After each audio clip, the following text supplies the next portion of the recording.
The Poem of the Man God. The Third Year of the Public Life. Chapter 390. Elisha of Engedi. 22nd of February, 1946.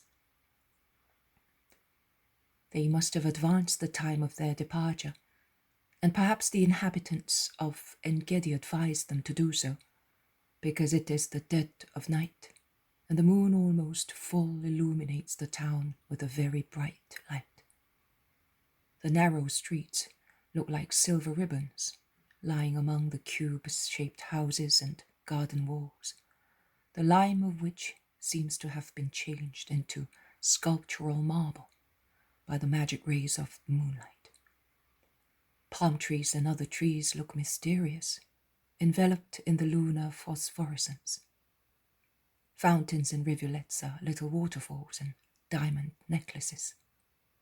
And from tree branches, nightingales pour forth strings of golden notes, thus adding their wonderful voices to the gurgle of waters, which can be heard very clearly in the night. The town is asleep, but there are some persons with Jesus who is departing. They are the men of the houses that gave hospitality to Jesus and his disciples, and they have been joined by other people. The head of the synagogue is walking beside Jesus. Oh, he does not want to stop accompanying him, not even when Jesus begs him to go back, before proceeding into the open country. They go straight towards the road leading to Masada, not the lower road along the Dead Sea, which I hear is unhealthy and dangerous at night, but to the internal one, built on the slopes, almost on the crest of the hills bordering the lake. The oasis is wonderful in the lunar night. One seems to be walking in dreamland. Then the oasis comes to an end and palm trees thin out. Then there is the real mountain, with its forest trees, its meadows, and its slopes split by caves, like almost all the Palestinian mountains.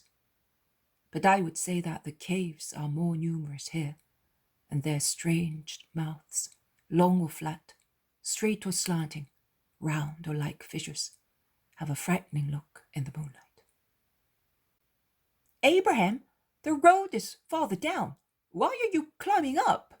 Going the long way round on this impracticable path, says one of Engedi, warning the old head of the synagogue.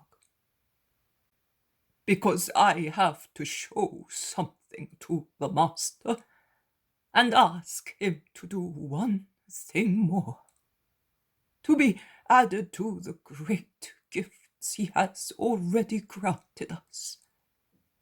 But if you are tired, go home, or wait for me here. I will go by myself, replies the old man, who plods on panting along the difficult, steep path. Oh no, we will come with you, but it grieves us to see you tire so. You are breathless. Oh, this is not the path. It is something else. It is a sword piercing my heart, and it is hope swelling it. Come, my children, and you will see how much grief there was in the heart of the man who relieved all your sorrows. How much? Not despair, certainly not. But he who always told you to hope in the Lord, who can do everything, realized he could not possibly expect to have joy anymore. I taught you to believe in the Messiah. Do you remember when I used to speak of him without any fear, when I could do so without harming him? And you would say to me, what about Herod's slaughter. Yes, it was a sore thorn in my heart, but I clung to hope with my whole being. I used to say, if God sent his star to 3 men who were not even from Israel to invite them to worship the child Messiah, and he led them by it to the poor house unknown to the rabbis of Israel, to the princes of priests and scribes. If in a dream he informed them not to go back to Herod in order to save the child, is it possible that, even with greater power, he did not inform his mother and father to flee, taking the hope of God and of man to a safe place? And my faith in his safety grew stronger and was attacked in vain by human doubt and the words of other people. And when the deepest grief for a father seized me, when I had to take a living being to the sepulchre and say to him, remain here as long as your life lasts, and consider that if the desire for your mother's caresses or any other reason should urge you towards the town, I would have to curse you and be the first to strike you and relegate you, where not even my most desolate love could relieve you. When I had to do that,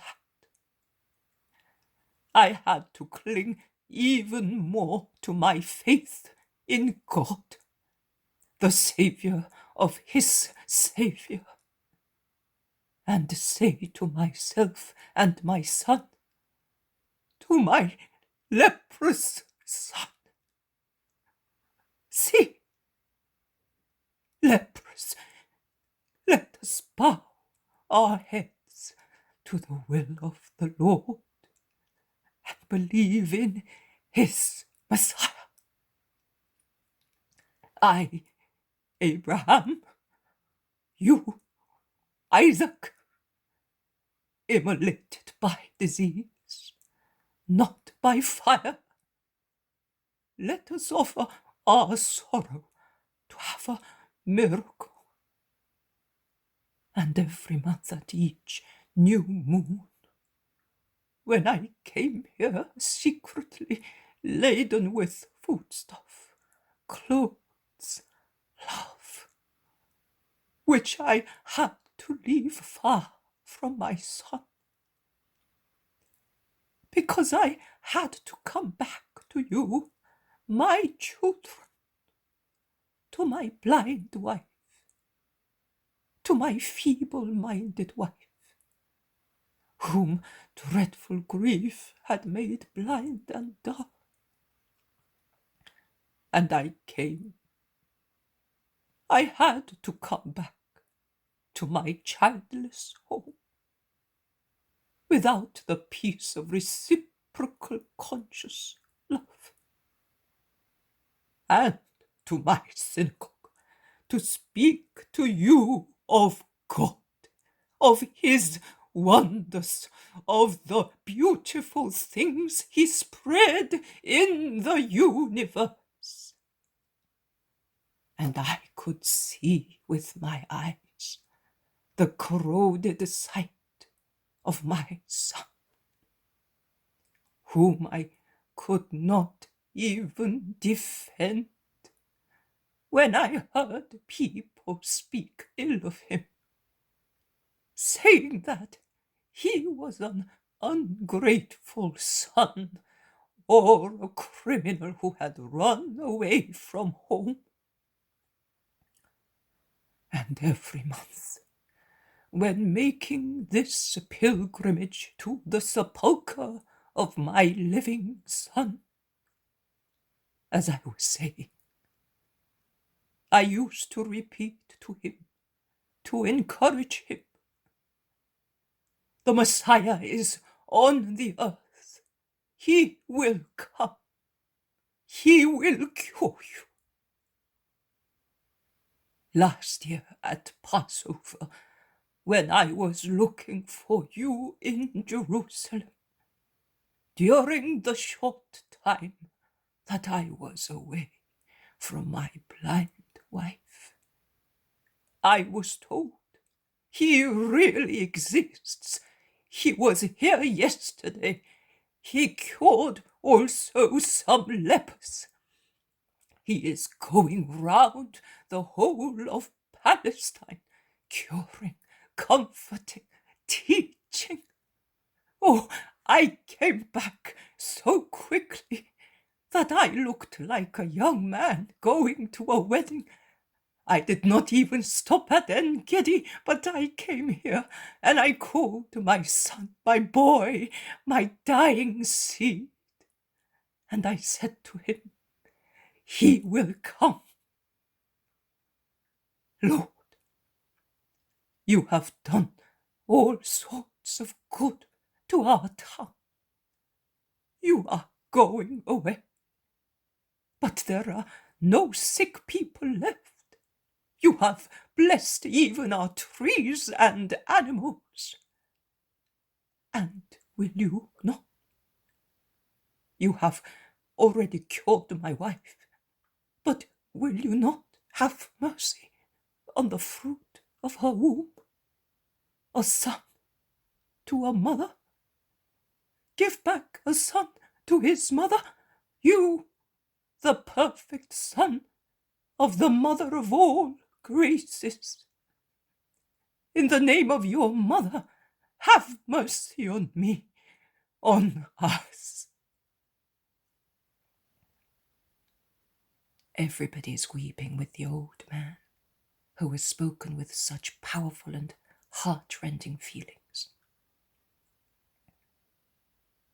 And Jesus clasps him in his arms while he is sobbing, and he says to him, "Do not weep any more. Let us go to your Elisha. Your faith, justice, and hope deserve that and much more. Do not weep, Father. Do not let us delay any longer from freeing a man from such horror. The moon is setting. The road is a difficult one. Could we not wait until dawn?" say some people. "No, there are many resinous plants here around us. Pick some branches, light them, and let us go," orders Jesus. They climb up a narrow, troublesome path. It looks like the dried bed of alluvial water.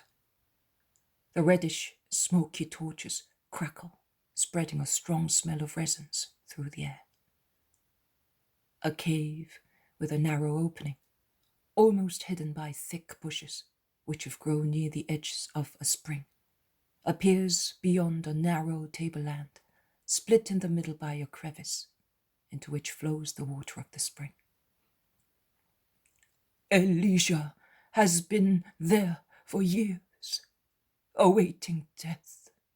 Oh, the grace of God, says the old man in a low voice, pointing at the cavern. Call your son, console him, tell him not to be afraid, to have faith. And Abraham shouts in a loud voice, Elisha! Elisha, son! And he repeats his cry, trembling with fear, because there is no reply. "Is he perhaps dead?" some ask. No, dead just now, no, at the end of his torture, with no joy, No! Oh, my boy! Moans the father. Do not weep. Call him again. Elisha! Elisha! Why are you not answering your... Father! Father! Why have you come at this unusual time? His mother perhaps dead, and you have come to... The voice, which was previously far, has come nearer, and a spectre moves the branches, concealing the entrance. A horrible spectre, a half-naked, corroded skeleton, who, seeing so many people with torches and sticks, imagines I wonder what, and withdraws, shouting, Father! Why have you betrayed me? I have never left this place. Why have you brought people to stone me? The voice moves away, and only the undulating branches are left to remind the people of the apparition. Comfort him. Tell him that the Saviour is here, urges Jesus. But the old man has no strength left.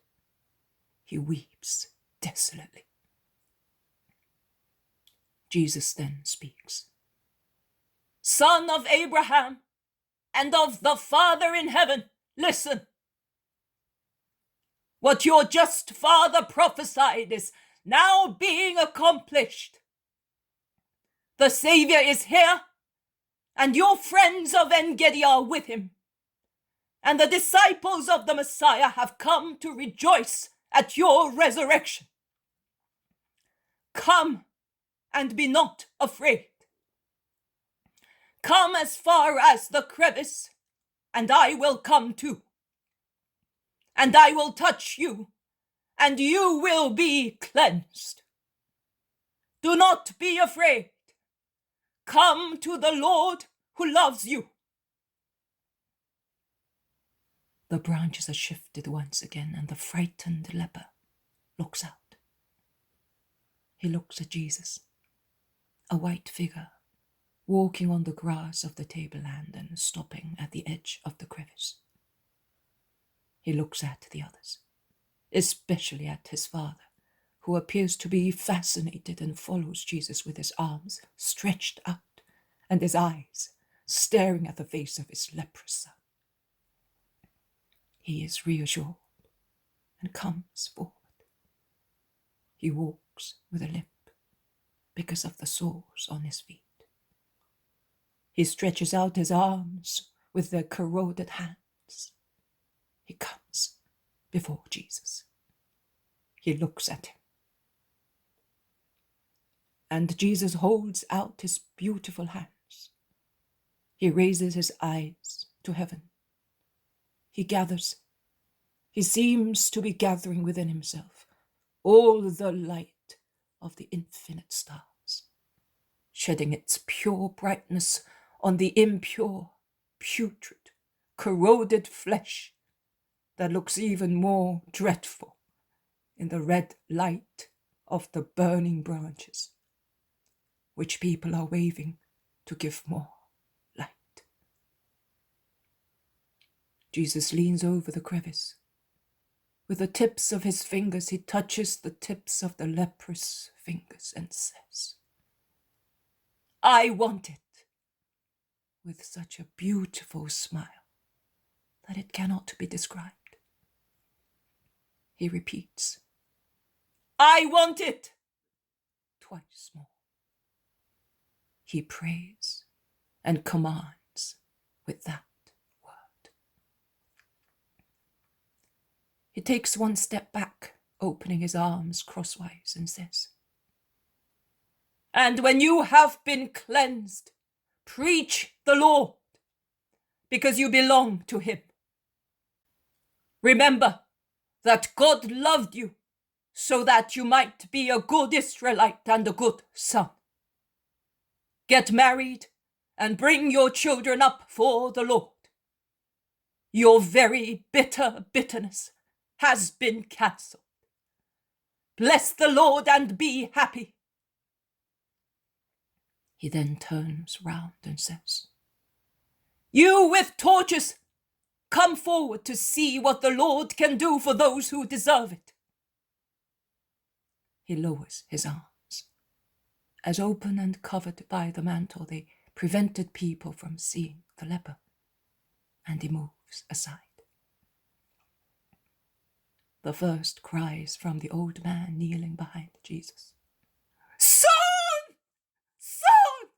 You are as handsome as when you were 20 years old, and just as healthy, handsome. Oh, you are more handsome now.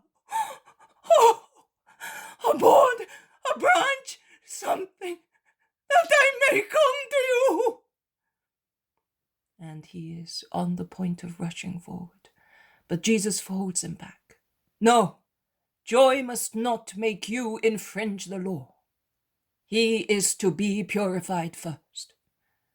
Look at him.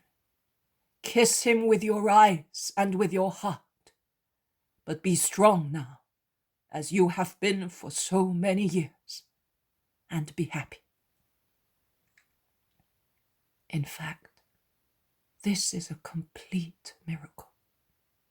It not only cured, but it restored what had been destroyed by disease. And the man, about 40 years old, is as whole as if he had not suffered from any disease. He is only very thin, which gives him an ascetic fitness, which is not common but supernatural. He waves his hands, kneels down and blesses. He does not know what to do to tell Jesus that he thanks him. At last, he sees some flowers among the grass. He picks them, kisses them, and throws them beyond the crevice at the Saviour's feet. Let us go.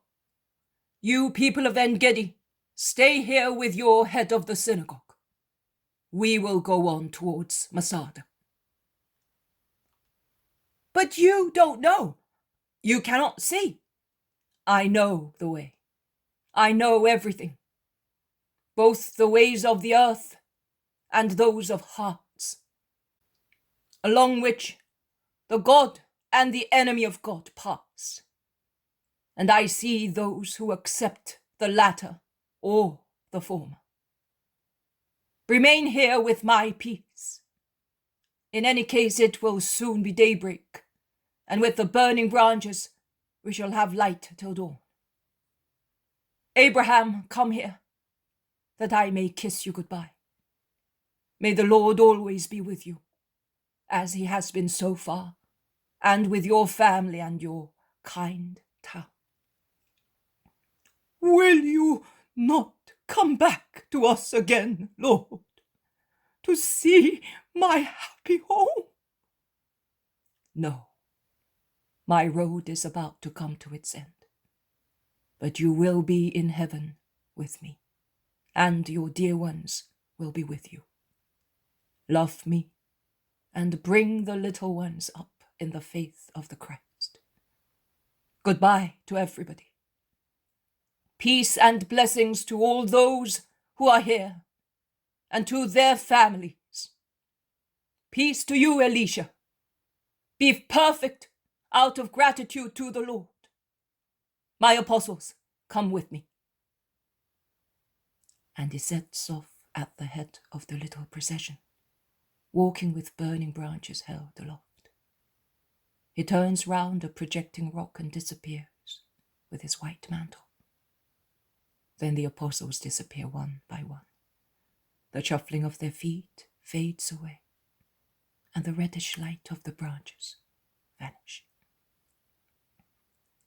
Father and son remain on the tableland, sitting on the edges of the crevice, contemplating each other. Behind them, in a group, whispering their admiration, the people of Engedi. They await dawn to go back to the town with the news of the wonderful cure.